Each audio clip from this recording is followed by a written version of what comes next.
샬롬 샬롬 샬롬 샬롬 샬롬. 하나님 사랑합니다. 여러분 주 안에서 사랑합니다. 전도서 4장 우리 교독했습니다. 네 종류의 사람들, 네 종류의 사람들이 어떤 사람들인지 봅니다. 1절에서 16절까지 4장은 있죠. 이 본장은 솔로몬의 개인적인 체험의 소설이 아니라 객관적인 관찰에서 나온 진술이다.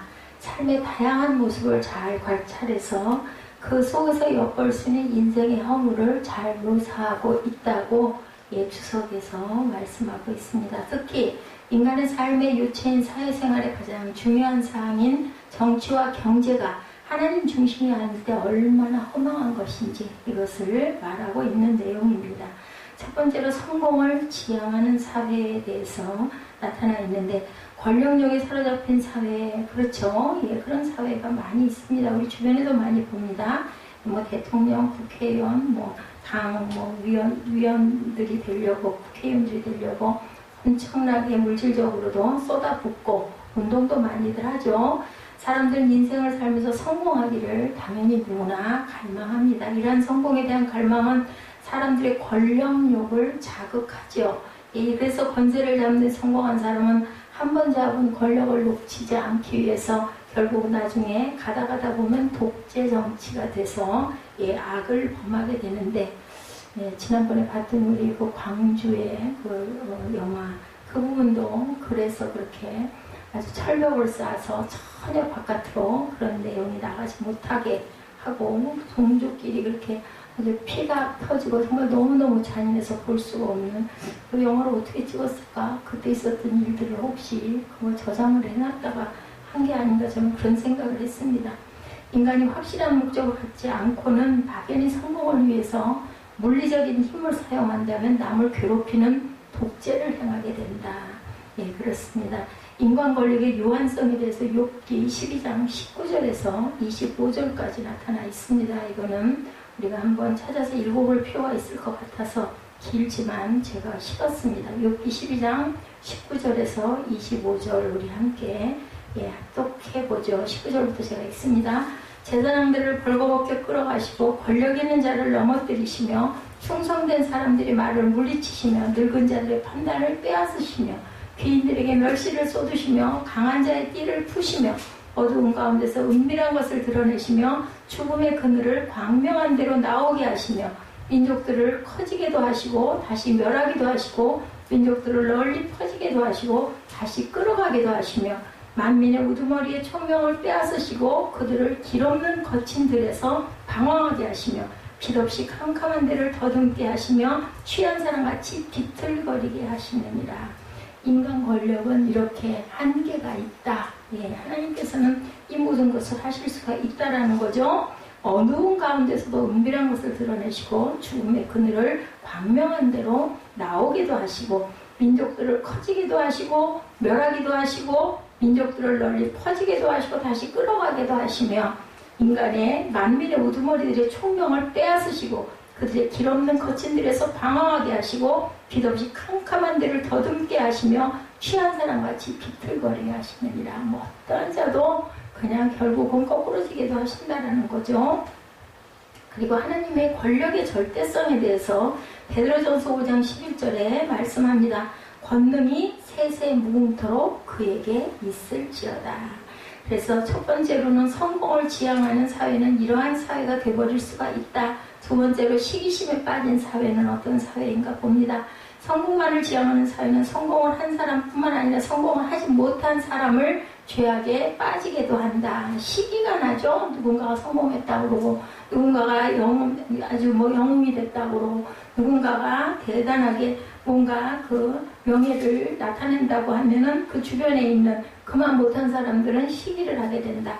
이기적인 성공이 성공한 사람을 독재라는 교만에 빠뜨리는 것처럼 성공하지 못한 사람에게는 시기심을 갖게 한다. 이것도 죄 아닌가요? 사회는 한 사람이 그의 수고의 열매를 거두고 누리는 조건에 대해서 기쁜 마음으로 경의를 표해야 함이 마땅한데, 성공만을 지향하는 이기적인 사회는 성공하는 과정 속에 남을 못 살게 구는 악을 낳았다라는 거예요. 서로 간에 결국은 좋은 관계가 되지 못하고 서로 불신하고 반목하고 미워하고 죽이고 죽이려는 마음을 갖게 된다라는 겁니다. 그러므로 성공한 사람은 경의의 대상이 되기보다는 다른 사람의 시기의 표적이 된다. 서로 사랑하며 존경하는 사회를 만들기 위해서 우리는 정당한 목적과 합당한 방법을 가지고 성공을 해도 해야 되고 성장을 해도 해야 된다는 거죠. 시기의 해로움에 대해서 잠언 14장 30절에 증거합니다. 평온한 마음은 육신의 생명이나 시기는 뼈를 썩게 한다. 우둔한 자의 시기에 대해서 욥기 5장 2절에는 분노가 미련한 자를 죽이고 시기가 어리석은 자를 멸한다라고 이렇게 말합니다. 세 번째로는 정당한 대가를 주지 않는 사회에 대해서 또 얘기합니다. 성공만을 지향하는 사회는 어떤 사람이 정당한 방법을 가지고 성공할지라도 정당한 대가를 그에게 안겨주지 않는다. 성공한 사람은 수고의 대가로 시기 표적이 되기도 하며 나태한 사람에 의해서 그의 능력이 낮게 평가되기도 합니다. 그러므로 전도자는 성공만을 지향하는 일이 무의미하다. 우리 마지막 절에 헛되다고 하죠. 그리고 우리로 하여금 너무나 많은 것을 목표로 삼기보다는 작은 것을 얻고 그것을 누리는 것이 차라리 낫다라고 증거합니다. 시편 126편 5절 우리 너무 잘 아는 말씀이죠. 눈물로 씨를 뿌리는 자는 기쁨으로 단을 거두리로다. 그동안 부당한 소망에 대해서 누가복음 19장 21절에는 이는 당신이 엄한 사람인 것을 내가 무서워함이라 당신은 두지 않은 것을 취하고 심지 않은 것을 거두나이다 이렇게 얘기합니다. 큰 두 번째로 재물에 집착하는 사회는 어떤 사회가 되나 탐욕스러운 사회가 되겠죠. 전도자는 권력욕에 사로잡힌 사람의 헛됨을 이야기한 다음에 이제 재물욕의 노예가 된 사람에 대해서 얘기합니다. 재물욕의 노예가 된 사람은 어떤 사람인가? 첫 번째는 성공을 지향하는 사회 이런 것들이 이렇게 있었는데 두 번째로는 재물에 집착하는 사회는 탐욕스러운 사회가 된다. 그러겠죠? 권력욕에 사로잡힌 사람의 헛된 이야기, 그 다음에 재물에 대한 노예가 된 사람의 허무. 돈은 인간의 생활하는데 꼭 필요해요. 정말 절대로 필요하죠. 중요합니다. 따라서 많은 사람은 언제 닥칠지 모르는 재난에 대비해서 재물을 모아서 쌓아놓죠. 그리고 뭐 보험도 듭니다. 그죠? 내 10년 후, 내 20년 후, 내 평생은 어떻게 살 것이다. 요즘에는 그래서 굉장히 그 노후에 대한 대책을 많이 하죠. 연금, 뭐 이런 보험들을 많이 듭니다. 그러나 그의 근면이 도를 넘어서 탐욕에 크게 달하게 되어 비천한 욕망을 충족시키기 위한 도구로 전락된다면 문제는 심각해지죠. 그것은 더 이상 근면이 될 수 없고 돈의 노예가 된다. 전도자는 지나치게 돈을 모으는 것은 근면이 아니라 탐욕이며 무가치한 일이라고 얘기합니다. 탐욕의 결과 민수기 11장 34절에 그것 이름을 기브롯 핫다다와라고 불렀으니 욕심을 낸 백성을 거기 장사함이었더라. 이런 뜻을 갖고 있는 곳이라는 거죠. 그래서 민수기 11장 35절에 백성이 기브롯 핫다다와에 행진하여 하세로스에 이르러 거기 거하니라. 탐욕을 이긴다. 베드로후서 2장 14절에 음심이 가득한 눈을 가지고 범죄하기를 그치지 아니하고 굳세지 못한 영혼들을 유혹하며 탐욕에 연단된 마음을 가진 자들이니 저주의 자식이다. 이렇게 말합니다. 그리고 또한 두 번째로는 탐욕스러운 사회, 두 번째로는 인격이 마비된 사회가 된다. 재물에 집착하는 사회는 이렇다는 거죠. 전도자는 재물에 대한 집착을 단순한 탐욕만으로 지적하지 않고 더 나아가 미친 짓이다. 이렇게 단언을 합니다. 그에게는 믿을 사람은 없고 오직 부에 의존하여 인생을 살아가죠. 재물에 대한 탐욕은 인간의 이성을 마비시킬 뿐 아니라 인간의 감정조차 마비시킴으로 짐승처럼 살게 한다는 거예요. 이처럼 재물욕에 대한 경고를 하는 전도자는 인생의 허무가 철저히 인간의 죄성에서 나온다는 것을 강조하죠. 아버지를 배반하는 사람에 대해서 사무엘하 15장 4절에서 6절에 증거합니다. 압살롬이죠. 아버지를 배반했죠. 압살롬이 이르기를 내가 이 땅에서 재판관이 되어 누구든지 송사나 재판할 일이 있어 내게로 오는 자에게 내가 정의 베풀기를 원하노라 하고 그들의 그 마음을 막 사죠. 5절에 사람이 가까이 와 그에게 절하리 하면 압살롬이 손을 펴 그 사람을 붙들었고 그에게 입을 맞추니 이스라엘 무리 중에 왕께 재판을 청하러 오는 자들마다 압살롬의 행함이 이와 같아 이스라엘 사람의 마음을 압살롬이 뭐 했다 그래요? 훔쳤다라고 합니다. 훔치니라. 자기가 인정받고 자기가 인기 받으려고 그래서 다들 쫓아내려고 이런 음모를 꾸미는 부분이 사무엘하에 나타나고 있습니다. 세 번째로는 이기적인 사회가 된다. 사람이 재물에 대해 지나치게 욕심을 부리는 것은 자기를 너무나 사랑하기 때문에 자신을 사랑해서 자신이 복되게 오래오래 그죠? 부족함이 없이 살려고 행복을 지키기 위해 돈을 모으죠. 그러나 그런 탐욕은 자신을 행복하게 하기는커녕 도리어 불행을 만든다. 사랑하는 사람이 없는 구두쇠 같은 탐욕자는 기쁨이 없이 격리되는 고통을 겪게 되죠. 다른 사람들이 우리의 기쁨에 참여하는 것은 기쁨을 증가시켜주죠. 그래서 기쁨은 배가 된다고 얘기를 합니다. 최고의 기쁨은 나눔으로 얻어진다. 나눌수록 점점 더 기쁨은 커지죠. 따라서 재물을 모으는 법보다 사용하면 나누는 법을 깨닫는 인생이 허무하지 않다. 전도자는 두 사람이 한 사람의 수고보다 나음을 역설함으로 더불어 살 것을 권고하고 있습니다. 어리석은 부자에 대해서 누가복음 12장 20절에 하나님은 이르시되 어리석은 자여 오늘 밤에 내 영혼을 도로 찾으리니 그러면 내 준비한 것이 누구의 것이 되겠느냐. 창고를 짓고 거기에 곡식을 다 갖다 쟁여놓는 사람에게 하나님이 얘기하죠. 내가 오늘 밤에 네 영혼 찾아가면 그거 다 누구께 되겠니? 물어보시죠. 부자의 약점에 대해서 마태복음 19장 23절에 예수께서 제자들에게 이르시되 내가 진실로 너희에게 이르노니 부자는 천국에 들어가기 어려우니라 이렇게 말씀합니다. 또한 존경받는 사람의 허무에 대해서 세 번째 얘기합니다. 세월을 이기지 못하는 권력, 그렇죠. 권력도 세월을 이기지 못합니다. 영원한 건 없어요. 인생의 허무를 전도자는 논하기 위해서 무사람들로부터 존경받는 사람의 불행을 또한 이야기하죠. 가장 행복하다고 하는 사람도 인생의 슬픔을 벗어나지 못한다. 존경받는 사람이 높은 위치에 있다 할지라도 심지어 왕이라 할지라도 그들은 패배할 때가 당연히 있겠죠. 아무리 훌륭한 왕이라 할지라도 세월을 절대로 이길 수는 없다. 그도 늙으면 판단이 흐려지게 되고 끝내 가난한 소년의 지혜보다도 못하게 된다. 그죠? 나이를 많이 먹고 치매 걸려버리고 그죠? 기억도 잃어버리고 하면은 뭐 어린 소년만도 못하죠. 세월을 극복하지 못하는 왕의 지혜를 통해 우리는 인생의 헛됨을 깨달아야 한다. 세월의 무상함에 대해서 창세기 47장 9절에 야곱이 바로에게 이르되 우리 너무 잘 아는 말씀이다. 내 나그네 길의 세월이 130년이니다. 내 나이가 얼마 못되니 우리 조상의 나그네 길의 연주에 미치지 못하나 험악한 세월을 보내었나이다. 바로 왕에게 이렇게 고백하죠. 이 야곱이 세월을 아껴라. 세월을 아끼라. 때가 악하니라. 에베소서 5장 16절이죠. 그것은 모두 다 일시적인 권력에 지나지 않는다. 유능하고 자격 있는 사람이 그의 가치를 인정받을 때 급격하게 신분 상승을 할 수가 있죠. 전도자는 가난한 소년이 늙은 왕을 대신하여 권좌에 오를 수 있다. 이렇게 얘기합니다. 가난한 소년 그저 누구였어요? 다윗 왕도 그렇게 권좌에 오르죠. 그러나 이러한 급작스러운 행운이 인생을 가치 있게 하지는 못한다. 그들의 승리는 일시적일 뿐이며 아무리 많은 사람을 다스릴지라도 세월이 흐르면 그도 늙은 왕처럼 잊혀지게 될 뿐이다. 근데 다윗은 정말 하나님을 사모하고 하나님을 깊이 느끼고 깨닫고 합한 삶을 삶으로 지금까지도 우리에게 성군으로 불려집니다. 그에게 뭐 나쁜 짓을 안 한 게 아니고 잘못을 안 했어도 아니죠. 그만큼 하나님의 말씀에 순종하는 그러한 아들이었다라는 거죠. 또한 지혜로운 자의 세월에 대해서 골로새서 4장 5절에 말씀합니다.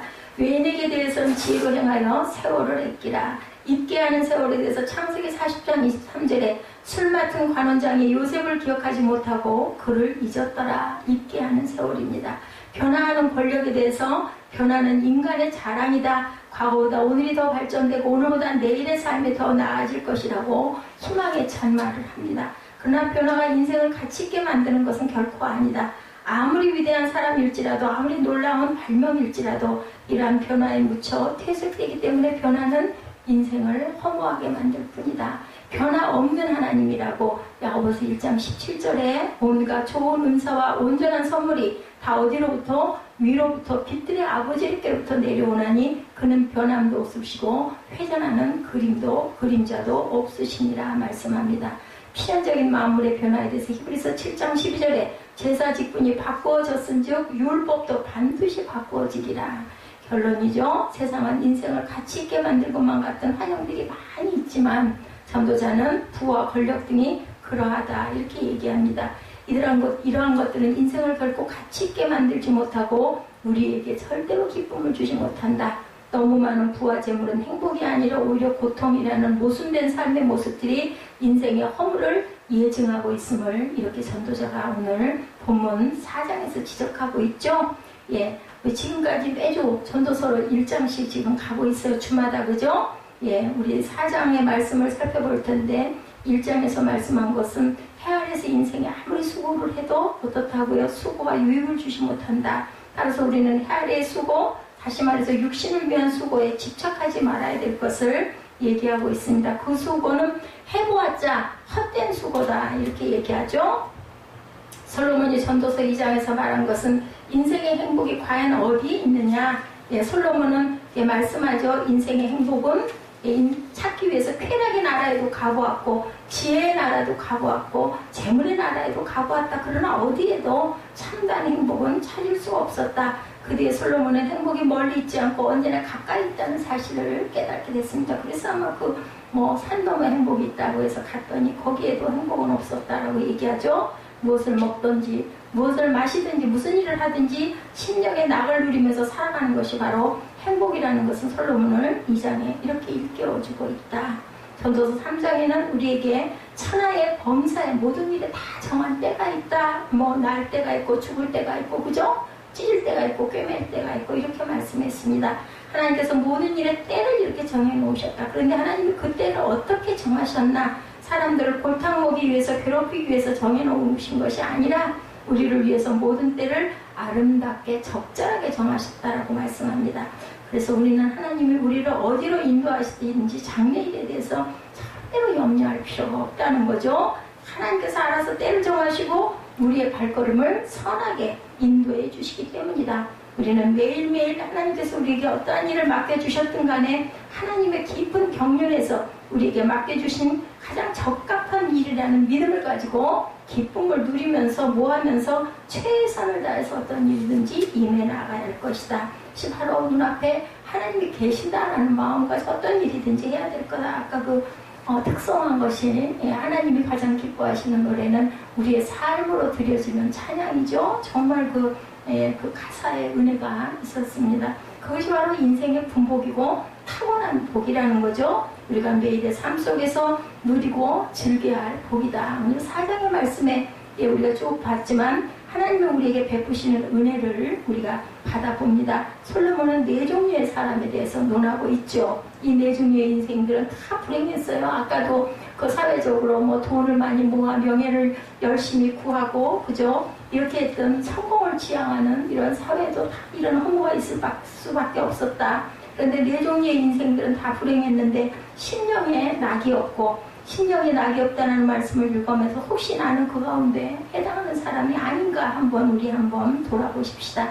내가 이래서 그동안 마음에 평안이 없었구나. 혹시 이런 것은 아닌지, 내가 이래서 예수를 믿는다고 하면서도 행복하게 살지 못하고 평강하지 못했구나. 이것을 깨닫고 잘못된 것을 우리가 바로잡을 수 있다면 얼마나 귀한 은혜일까. 그렇죠? 그래서 이제 남은 생에는 주님 안에서 심령의 낙을 누리면서 살면 얼마나 기쁘고 복되고 행복할까. 무슨 성공이고 뭐고 돈이고 뭐고 명예고 뭐고 그래가지고, 그죠? 우리가 복되지 못하고 불안하고 항상, 그죠? 낭망하고 그리고 아프고 이러면 무슨 소용이 있겠어요. 학대받은 인생에 대해서 1절에서 3절에 논하고 있습니다. 학대받은 인생이죠? 학대를 받으면서 하니까 심령에 낙이 있을 수가 없어요. 1절을 보니 내가 돌이켜 해 아래 행하는 모든 학대를 보았도다, 이렇게 나타납니다.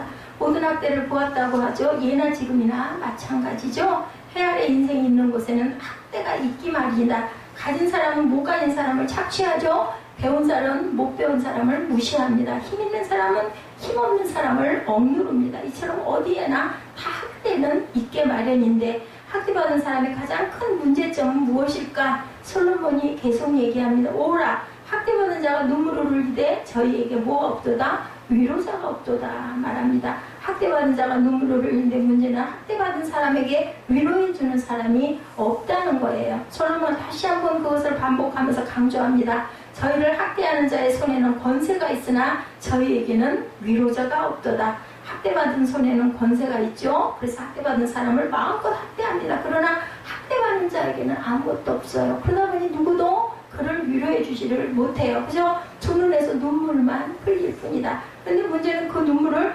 닦아줄 위로자가 없다는 거예요. 얼마나 비참할까. 솔로몬 위로하지 못하는 사람, 학대받은 사람의 비참한 모습을 보면서 2절에서 말씀하죠. 그러므로 나는 살아있는 산자보다 죽은 지 오랜 죽은 자가 복되다가 했으며 오죽이나 하면 이렇게 얘기를 할 것인가. 무슨 말일까. 위로받지 못하고 사는 것보다는 차라리 죽는 게 낫다. 참 비참하고 처량한 심경을 얘기하고 있는 거죠. 거기서 한 걸음 더 나가 3절에 신절에 말합니다. 이 둘보다 출생하지 아니하여 해 아래 행하는 악을 보지 못한 자가 더욱 낫다 하였노라. 차라리 태어나지 아니하였더라면 누가 그렇게 고백을 했어요? 욥이 그랬죠. 너무 고통스러우니까. 우리도 그럴 때 있잖아요. 왜 태어나가지고 그죠? 이렇게 끝도 없이 이렇게 계속 고난은 있어. 이런 말을 우리가 합니다. 이 세상에 자연되는 악은 보지도 않았을 것이니까 차라리 그게 낫지 않았을까 하는 말씀이죠.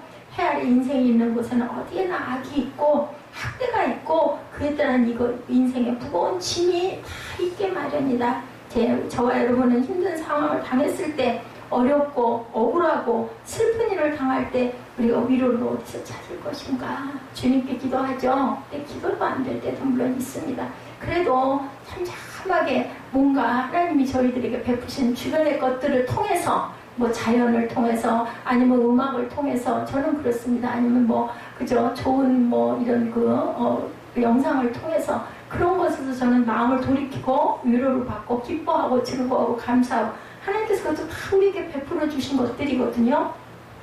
그렇다고 꼭 막 기도에만 열심히 되지도 않을 때 막 기도한다고 매달리고 하는 것보다는 즐거워하고 기뻐하면서 이런 마음들을 풀어버리는 것도 하나님이 우리에게 주신 위로다. 저는 그렇게 생각합니다. 해 아래 인생은 어느 누구도 우리의 참된 위로자가 될 수가 없다.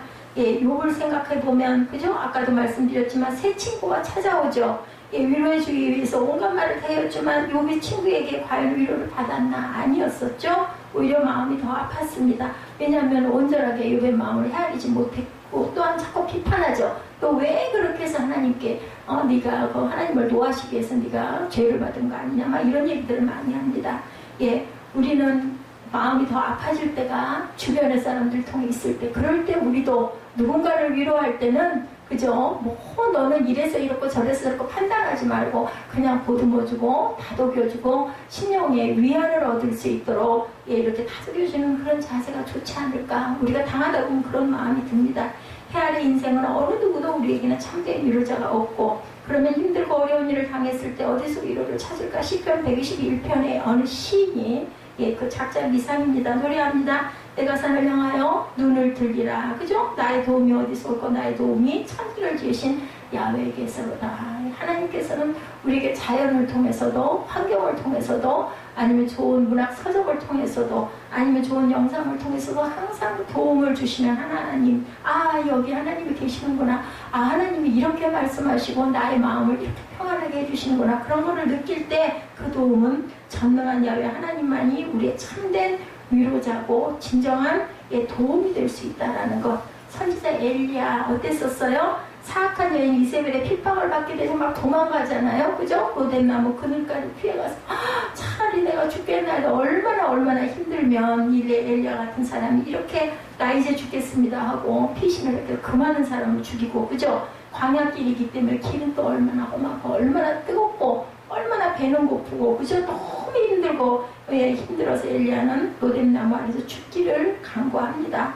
야훼여 너무 지금 내 생명을 취하소서. 그죠? 얼마나 힘들었으면 그런 기도를 했을까. 그래서 하나님이 죽여주셨어요. 살려주셨잖아요. 그죠? 천사 보내서 물도 주고 떡도 주고 재워주고 또 일어났을 때 또다시 한번 물도 먹고 떡도 먹고 네가 그 길로 다시 힘을 불어넣어 주죠. 엘리야는 하나님의 공급하는 힘으로 어려운 공경을 극복해서 그죠? 자기가 원하는 곳에 도착을 결국은 합니다. 욥도 마찬가지죠. 욥기 3장에 보면 자신의 생일까지 저주합니다. 그러면서 탄식합니다. 내가 차라리 아까 태어나지 않았더라면 나았을 텐데, 차라리 어머니 뱃속에서 죽었더라면 나았을 텐데, 차라리 태어나지 말았으면, 이런 탄식을 이 전도자 솔로몬의 사장의 말씀처럼 이렇게 탄식을 합니다. 예, 그런데 하나님이 욥을 그대로 버려두셨느냐는 거죠. 살려주시고 구도 주시고 그저 더 축복을 해주시고 자녀도 10자녀를 다시 주시고 예, 말씀으로 그의 무지를 깨우쳐 주시고 위로하시죠. 어떻게 됐을까요? 믿음이 아마 더욱더 커졌을 거예요. 그런 그 공경과 어려움을 통해서 그 이후로는 어떠한 힘든 일도 잘 극복해 나갈 수 있도록 믿음이 단단해지도록 아마 하나님께서는 은혜를 주셨을 것입니다. 우리 하나님은 이렇게 위로의 하나님이시고 절대로 죽게 두지 않는 하나님이시다. 그 어떤 환난을 당하든지 모든 환난 가운데 우리를 능히 위로하실 수 있는 분이 바로 하나님이시라는 것. 하나님의 위로가 이 시간 저와 여러분에게 넘치시기를 주님의 이름으로 축복합니다. 또한 경쟁심에 사로잡힌 인생, 두 번째 인생이죠. 두 번째 종류의 인생에 대해서 4절에서 6절에 소개하고 있습니다. 두 번째 종류의 인생은 그의 마음속에 시기심, 다른 사람에 대한 경쟁심으로 가득 채우고 있죠. 그러니 그의 심령이 무슨 낙을 누릴 수가 있었을까? 4절 말씀이죠. 이 사람들이 가진 특징이 두 가지로 기록되는데 내가 또 본즉 사람의 모든 수고와 이렇게 얘기합니다. 첫째는 수고를 아끼지 않는 사람이다. 부지런한 사람이죠. 아주 열심히 일합니다. 예, 두 번째 특징이 있는데 여러 가지 교묘한 일로 인하여 하고 4절에 얘기하고 있죠. 사람의 모든 수고와 모든 재주로 말미암아 이웃에게 시기를 받은 이것도 헛되어 바람을 잡느니라. 예, 교묘한 일이라는 게 모든 재주로 말미암아 이렇게 풀이가 되어 있습니다. 재주가 좋은 사람이에요. 그래서 무슨 일을 하든지 절대로 실패하는 일이 없어요. 항상 성공해요. 여기까지는 좋은데 문제는 이 사람이 열심히 수고해서 성공한 동기가 무엇이냐는 거죠. 뭐에 어떻게 됐다고요? 이웃에게 시기를 받았다. 아까 우리 주석에도 그러죠. 성공을 해도 관계가 좋지 못한 적을 만드는 그러한 삶을 살면 결코 행복할 수 없다는 그 얘기입니다. 내가 열심히 일해서 성공했는데 다른 사람이 시기한다면 그것은 시기하는 사람의 잘못이지 내 잘못은 아닌데도 불구하고 예, 근데 원문의 뜻은 그렇게 나타나지 않다는 거죠. 이 사람이 열심히 모든 수고를 아끼지 않아서 성공을 했는데 그 동기가 이웃에 대한 시기심 때문일 수도 있다는 거죠. 동기가 불순해서는 안 된다는 겁니다. 우리가 하나님을 사랑하고 이웃을 사랑하는 바른 동기에서 열심히 일해야지 된다. 그런데 이 두 번째 인성은 옳지 않은 동기를 가지고 있다. 그럴 때는 이웃에게 적이 된다는 거죠. 이웃에 대한 시기가 있다. 다른 사람이 나보다 잘 되면 안 된다는 거예요. 이런 마음을 가지면 안 된다. 이웃이 잘 되는 거를 보기 싫어한다. 그리고 내 이웃을 짓밟기 위해서 무리하게 경쟁을 하는 사람들. 예, 그러니 그 동기가 옳지 못하죠. 그렇게 하는 성공은 아무 소용이 없다. 그래서 뭐라고 해요? 그것이 헛되어. 이렇게 얘기합니다. 하나님이 그런 성공을 절대로 기뻐해 주시지도 인정해 주시지도 않는다. 그러니 헛될 수밖에 없다라는 것을 얘기합니다. 바람을 잡으려는 것이로다. 지나가는 바람을 우리가 손으로 잡으면 그게 잡히는가요? 그죠? 손 사이 보이지도 않고 빠져나가죠? 아무리 잡아도 손에는 아무것도 남지 않습니다. 이 세상에 나보다 나은 사람이 얼마든지 있죠. 예를 들어 내가 어떤 사람을 경쟁해서 이겼으면 그것을 끝나지 않아요. 나보다 또 나은 사람이 또 있어요. 그죠? 그리고 또 그 사람과 또 끊임없이 그렇게 해서 또 얻었어. 그리고 또 계속 이렇게 갑니다. 예, 마치 바람을 잡으려고 하는 것처럼 경쟁이라는 것도 결국은 그렇게 된다. 그렇다고 해서 그 반대되는 삶을 살아서도 안 되겠죠. 5절이죠. 우매자는 손을 거두어 자기 살을 먹느니라. 자기 살을 먹어서는 또한 안 되겠죠. 남과 다투기 싫다고 경쟁하기 싫다고 손을 거두어 버리고 아예 일하지 않는 사람은 게으른 사람이죠. 그리고 도태되는 사람입니다. 이런 사람이 되어서도 안 된다. 솔로몬이 그런 사람을 가리켜 뭐라 그래요? 우매자라고 얘기를 합니다. 바보라는 거죠. 어리석은 사람, 자기 살을 먹어야 하기 때문에 자기 살을 파먹어서 결국은 어떻게 되겠어요? 파멸하고 죽을 수밖에 없죠. 예, 일을 하지도 않는 누가 먹을 걸 줄 리가 없습니다. 자기 살을 먹을 수밖에 없습니다. 결국은 굶어 죽는다. 파멸의 길을 걸어갈 수밖에 없다. 우리는 이 두 가지 양극단도 다 피해야 되죠. 잘못된 것이다. 언제나 어떻게 해요? 균형 있는 삶을 살아야 된다. 이것이 6절의 말씀입니다. 한 손에만 가득하고 평온함이 두 손에 가득하고 수고하며 바람을 잡으려는 것보다 나으니라. 예, 이렇게 얘기합니다. 예, 한 손에만 가득하고 평온함이 두 손 가득하고 수고하며 바람을 잡는 것보다 나으니라. 이 사람은 그래도 한 손에는 가득하지 않는가. 우매자처럼 손을 거두 굶어 죽은 사람은 아니에요. 예, 어떻게 해요? 필요하면 열심히 일하는 사람. 그래서 한 손은 가득하다. 그렇다고 해서 다른 사람과 과도한 경쟁도 하지 않는다. 뼈 빠지게 일하고 스트레스 받고 긴장이 쌓이지 않는다. 마음속에 평안함이 있다라는 거죠. 예, 이런 사람이 두 손에 가득하고 수고하며 바람을 잡으려는 사람보다 차라리 낫다라는 겁니다. 두 손 가득하면서 만족할 줄 모르고 잡히지도 않는 바람을 잡으려고 애쓰는 것처럼 죽도록 고생만 하는 사람보다 낫다. 평생 고생만 하다가 쓰지도 못하고 쌓아놓고 돌아가는 그 옛날 우리 그 어른들 보죠. 그럼 자녀들이 그 재산을 귀하게 여기냐는 거죠. 결국은 탕진하고 방탕하고 자손까지도 그죠. 결국은 파멸의 길로 가는 그런 재물이 돼서는 안 된다. 우리 인생은 피조물인 우리 인생의 삶의 본분은 무엇일까? 창조주 하나님께 영광을 돌리는 것이죠. 그죠? 사도 바울이 고린도전서 10장 31절에 말씀합니다. 그런즉 너희가 먹든지 마시든지 무엇을 하든지 다 하나님의 영광을 위해서 하라. 우리가 수고하고 사업을 하고 뭘 하든지 하나님의 영광을 위해서 하라. 이렇게 되어 있습니다.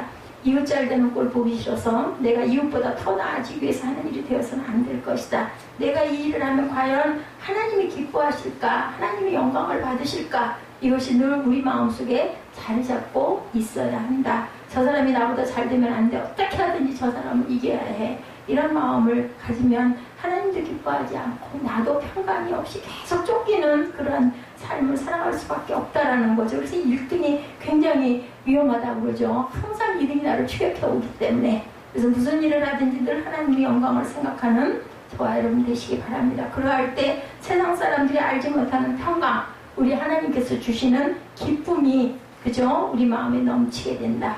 수평적인 관계, 나와 너와의 관계를 생각하기에 앞서서 수직적인 관계, 하나님과 나와의 관계를 항상 생각할 줄 아는 저와 여러분이 되셔야 되겠습니다. 세 번째, 남과 어울릴 줄 모르는 인생에 대해서 얘기합니다. 7절에서 12절이죠. 이 사람은 다른 사람들과 어울릴 줄 모릅니다. 너무 독립심이 강합니다.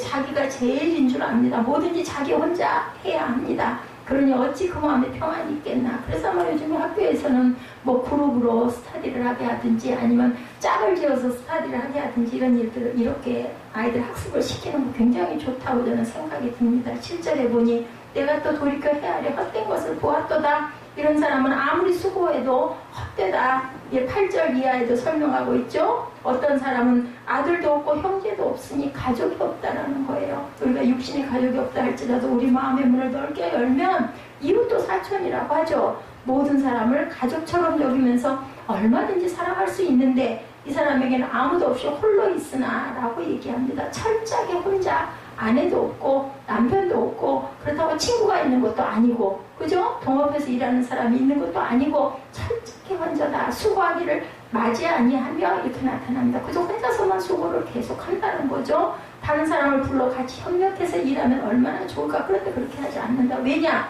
불을 눈에 족하게 여기지 아니하면서도 이렇게 증거합니다. 벌어놓은 불을 자기 혼자 다 독차지해도 뭐하기 때문에 양에 차지 않기 때문에 나누기가 싫은 거예요. 누구하고 나눠 먹기 싫은 거죠. 다른 사람과 동업해서 일하게 되면 나눠 가져야 되니까 그것이 싫은 거죠. 그것을 나누기 싫어 자기 혼자 다 독차지하려고 모든 영광 다 혼자 차지하려고 독립심이 강해서 혼자 하는 거 이거 온전치 않다라는 거죠. 절대로 아무리 애를 써봐야 결국 혼자 해봐야 얼마나 하겠어요. 결국은 양에 차지도 않고 이르기를 뭐라 그래요? 내가 누구를 위하여 수고하고 내 심령으로 낙을 누리지 못하게 하는 거 뼈 빠지게 고생해 봤자 누구를 위한 수고냐는 거죠. 이 사람이 누구를 위해서 수고한 걸까? 노바디 아니에요. 그죠? 아무도 유익을 얻는 사람이 없습니다. 죽어서 자기가 재산을 가지고 가는 것도 절대로 아니죠. 그렇다고 재산을 물려줄 아들이나 형제가 있는 것도 아니고 자기가 죽은 후 재산을 관리해줄 친구라는 분자 동업자가 있는 것도 아니고 이런 사람에겐 결국은 아무도 없다. 그것도 헛되어 바람을 잡으려는 것에 지나지 않다. 그죠? 우리가 항상 유익을 받는 사람이 주변에 아무도 없을 때 권력, 인기, 명성 전부 것이다. 일치적인 것이다. 라고 얘기합니다. 이것도 헛되어 무익한 노고다. 아무도 유익을 받지 못하기 때문이다. 그래서는 절대 안 된다. 솔로몬은 9절 이하의 협력의 중요성을 우리에게 말씀해주고 있습니다. 9절 이하에 봅니다. 두 사람이 한 사람보다 나음은 저희가 수고함으로 좋은 상을 얻을 것임이라. 한 사람이 독자적으로 일하는 것보다 두 사람이 같이 일하면 더 좋은 결과가 나온다. 그래서 우리 그 신학교 때 보면은 무슨 찬양대회 이런 거 가면은 절대로 그 솔로로 독창하는 사람에게 1등을 주지 않습니다. 합창 숫자가 많아야 돼. 전 반에 있는 전 인원이 다 동원이 돼서 나오면 그럴 때 1등을 주는 이유가 거기 있었구나. 저는 좀 그게 좀 마땅치 않았었거든요. 근데 아닌 거죠. 무엇을 봐요? 합심하여 합력하여 선을 이루라는 거죠. 9절에 합력의 중요성을 말씀하죠. 두 사람이 한 사람보다 나오면 저희가 수고함으로 좋은 상을 얻을 것이니라. 한 사람이 독자적으로 일하는 것보다 두 사람이 같이 일하면 결국 좋은 결과가 나온다. 협력을 할 때 얻게 되는 좋은 결과, 그것을 구체적으로 설명하기 위해서 솔로몬은 한 가지 예를 듭니다. 광야길을 여행한다고 생각해 볼 때 광야길은 아스팔트처럼 절대로 좋은 길이 아니죠. 울퉁불퉁하고 그죠? 군데군데 웅덩이가 파져 있고 그런 험한 길을 더구나 밤중에 여행하게 되면 얼마나 위험할까? 10절에 봅니다. 혹시 저희가 넘어지면 하나가 그 동물을 붙들어 일으키려니와 밤중에 여행을 하다가 한 사람이 웅덩이에 빠져요. 잘못해서 발을 삐었어요. 그래도 함께 여행하는 사람이 있으면 다른 사람이 붙들어서 일으켜주죠. 안전한 곳으로 피신을 시켜줍니다. 그러나 혼자 여행한다고 생각하면 홀로 있어 넘어지고 붙들어 일으킬 자가 없는 자에게는 화가 있으리라 이렇게 얘기합니다. 아주 결정적으로 화를 초래할 수 있다. 얼마나 위험할까. 밤이고 광야고 일교차도 심하고 낮에는 덥고 밤에는 무지무지 춥습니다. 그럴 경우에 11절에 두 사람이 함께 누우면 따뜻하거니와 한 사람이면 어찌 따뜻하랴. 혼자이면 아무리 두꺼운 옷을 껴입어도 추위를 감당하지 못한다. 그래서 동사하려고 하면 어떡한다고 그래요? 벌거벗고 끌어안는다고 그러죠. 그 사람 살리기 위해서. 또 광야에는 강도가 나타날 위험도 있고 예수님도 비유가운데 말씀하죠. 어떤 사람이 예루살렘에서 예루로 내려가다 강도 당하는 일, 그죠?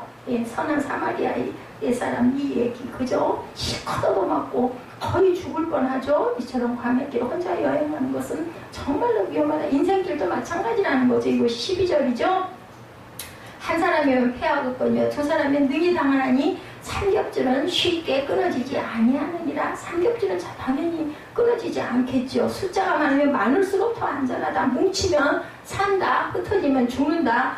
일본 사람들이 이렇게 얘기했다고 그러죠. 세상 사람들은 물질 위주로 살아가는데 세상 사람들이 흔히 쓰는 말이 있습니다. 뭐니 해도 머니가 최고다 이렇게 얘기한다고 그러죠. 돈이 최고라는 거죠. 근데 물질이 제일이면 그걸로 제일 주의로 살아간다고. 그게 성공된 삶, 평강한 삶, 그리고 기쁨의 삶을 살 수 있겠느냐는 거죠. 물질 중요하지만 그것보다 더 중요한 것은 나와 함께 동고동락해줄 이웃이 더 중요하다. 이웃은 우리 가족을 가리키는 얘기겠죠. 우리는 물질에 집착하지 말고 이웃의 소중함을 알고 함께 합력하며 더불어 인생을 걸어갈 줄 알아야 되겠다. 예수님의 비유 가운데 나오는 어리석은 부자 이야기 잘 아시죠? 그의 농사가 잘 되고 새로 창고를 짓고 가득가득 창고에 곡식을 쌓죠. 주변에 가난한 사람이 많은데도 불구하고 나눠주지 않습니다. 그러더니 하나님께서 말씀하죠. 그날 밤에 내가 네 영혼 찾아가면 어떡할래? 그러고 그냥 그 영혼 불러가 버리셨어요. 물질의 목적을 너무 줘서 그것에 노예가 돼서는 안 된다. 물질의 목적을 줬을 때 돈을 많이 벌기는 벌어도 쓰지 않고 재워놓기만 하면 인생의 목적이 달성된 것 같지만 너 지금 나한테 오너라 하고 불러가시면 뭐 하겠느냐는 얘기인 거죠. 안심하고 이 땅에 오래 살 수 있는 비결, 그것은 뭘까?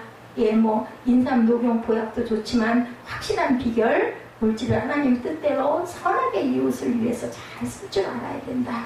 그 일은 끝이 없죠. 해도 끝이 없고 하나님께서도 자꾸 공급해 주신다는 것을 우리가 알고 그 법칙을 안다면은 사명이 있는 사람들은 오래오래 산다고 그러죠. 결코 일찍 죽지 않습니다. 돌아가더라도 어떤 가운데 돌아가요? 평강과 기쁨 가운데 돌아갈 수 있다. 네 번째, 세상 권력에 집착하는 사람. 마지막 네 번째 종류의 인생이 13절에서 16절에 소개되어 있습니다. 세상 권력에 집착하는 사람들, 13절을 우리가 읽어봅니다. 가난하여도 지혜로운 소녀는 늙고 둔하여 가남을 받을 줄 모르는 왕보다 낫다. 여기에 두 사람이 있죠. 그죠? 우선 왼편에 있는 사람은 가난한 사람, 오른편에 있는 사람은 왕이에요. 신분이 차이가 하늘과 땅이죠. 아울러 왼편에 서 있는 사람은 소년이고 오른편에 있는 사람은 늙은 왕이에요. 상대적으로 나이가 많죠. 이 두 가지 요소만 살펴보면 누가 나을까? 오른편에 있는 사람이 훨씬 낫죠. 나이도 많고 왕이니까. 그런데 이 두 사람을 결정적으로 바꿔놓는 제3의 요소가 있습니다. 뭐라 그래요? 지혜라고 얘기합니다. 왼편에 있는 사람은 지혜가 있어요. 그러나 오른편에 있는 사람은 둔하다고 얘기합니다. 지혜가 없습니다. 그 예를 보여주는 것이 가난을 받을 줄 모른다. 누군가 옆에서 좋은 얘기를 말해줘도 그거를 받아들일 줄 모른다라는 거죠.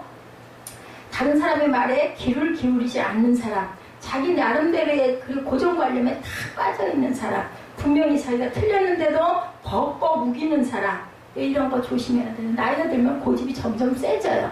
그냥 나는 나야 막 이렇게 하죠. 내가 나이가 이런데 니들이 나를 가리켜? 막 이렇게 되죠. 이래서는 안 된다. 다른 사람 말에 귀를 기울일 줄 알아야 된다. 이것이 바로 두 사람의 위치를 결국은 바꿔버린다라는 거죠. 왼편에 있는 사람이 더 낫게 된다. 14절이죠. 저는 그 나라에 나면서 가난한 자에게 옥에서 나와 왕이 되었음이니라. 예, 저는 왼편에 있는 사람입니다. 그는, 그죠? 그는 가난하게 태어났지만 심지어는 옥에서 나왔다고까지 합니다. 무슨 일인지 모르지만 감옥에서 갔다가 나온 거예요. 어려운 역경이 있었지만 모든 역경을 지혜로 극복하고 나중에 왕이 되죠. 누가 그랬어요? 철로 역정 좋은 번연이 그랬죠. 그죠? 뭐 했다고? 설교를 마음대로 강단권도 없으면 설계했다고 해서 붙잡혀 들어갔는데 결국은 거기서 기가 막힌 철로 역정 성경으로 다시 태어나는 아름다운 이야기가 지금까지 우리에게 많은 은혜를 성경 다음으로 은혜를 끼치고 있지 않습니까? 영원한 설교를 한 거, 영원한 설교, 그죠? 죽지 않는 설교. 소년이 왕이 됐죠? 처음에는 소년이고 가난했지만 지혜로워서 좋아하는데 왕이 되니까 지혜로웠던 소년도 둔해집니다. 가난을 받을 줄 모르는 사람도 자꾸 변해간다는 거죠. 세월이 흐르면서 소년도 그 이전의 왕과 똑같은 모습이 되어간다. 그러면서 백성들의 마음도 제3의 또 다른 새롭게 일어난 소년에게 쏠리게 된다는 거죠. 인생의 권력이라는 것도 일시적이고 덧없지만 인기와 명성도 그렇다. 영원하지 못하죠. 그 다음에는 어떻게 됩니까? 제3의 소년이 왕이 됩니다. 그것으로 끝납니까? 권력은 영원하지 않다. 16절 말씀에 뭐라 그래요? 저희 7일을 받는 백성이 무수하였을지라도 후에 오는 자들은 저를 기뻐하지 아니하나니 이것도 헛되어 바람을 잡으려는 것이더라. 백성의 마음은 제4의 제5의 소년에게 자꾸만 흘러갑니다. 그래서 이것도 헛되어 바람을 잡으려는 것을 지나지 않는다. 인생의 권력, 인기, 명성은 헛되고 일시적인 것이다. 영원하지 못하죠. 그러니 이런 일시적이고 임시적인 것을 우리가 어찌 우리 인생을 걸 수 있겠는가? 이런 것에 집착하지 말아라. 예수 그리스도는 어제나 오늘이나 영원토록 동일하시다고 말씀하죠. 예, 예수 그리스도를 우리의 영원한 소망으로 삼고 그분 한 분만을 우리의 목적으로 삼고 살아갔을 때 우리의 인생이 헛되지 않고 의미 있는 삶, 가치 있고 보람 있는 삶을 살게 될 것이다. 솔로몬 오늘 전도서 4장에 세상 사람들이 왜 신령의 낙을 누리지 못하는지 일깨워주죠. 예, 첫째로 세상 사람들에게는 위로자가 없다. 그러나 하나님의 자녀인 우리는 다르죠. 우리의 어려운 일이 있다 할지라도 주님께서 우리와 함께 하시면서 우리의 무거운 짐을 대신 져주시고 우리 눈에서 흐르는 눈물을 닦아주신다고 얘기합니다. 둘째로 세상 사람들은 시기심에 사로잡혀서 살아가죠. 그러나 우리는 다르죠. 무슨 일을 하든지 하나님의 영광을 생각하면서 하나님을 기쁘시게 해드리는 삶으로 살아갑니다. 그러할 때 하나님이 주시는 세상 사람들이 알지 못하는 평강이 저와 여러분의 마음속에 임하게 된다. 세 번째로 세상 사람들은 물질 제일주의로 살아가지만 우리는 다르다. 하나님 제일주의로 살아갑니다. 물질이 소중합니다. 그러나 그것보다 이웃과의 관계를 더 소중하게 생각했을 때 하나님께서는 너희도 서로 사랑하라 이 계명을 주시면서 그랬을 때 너희를 내 제자로 알리라 이렇게 말씀하시죠. 네 번째로 세상 사람들은 덧없는 일시적인 것에 집착하면서 살아가지만 권력에 집착하고 인기에 집착하고 명예에 집착하고 살아가지만 우리는 다릅니다. 영원토록 변함없으신 예수 그리스도를 소망으로 삼고 그분의 삶을 목적으로 삼고 살아가는 저와 여러분이시죠. 오늘 이 시간 하나님께서 저와 여러분 모두에게 심령의 낙을 허락해 주시기를 주님의 이름으로 축복합니다.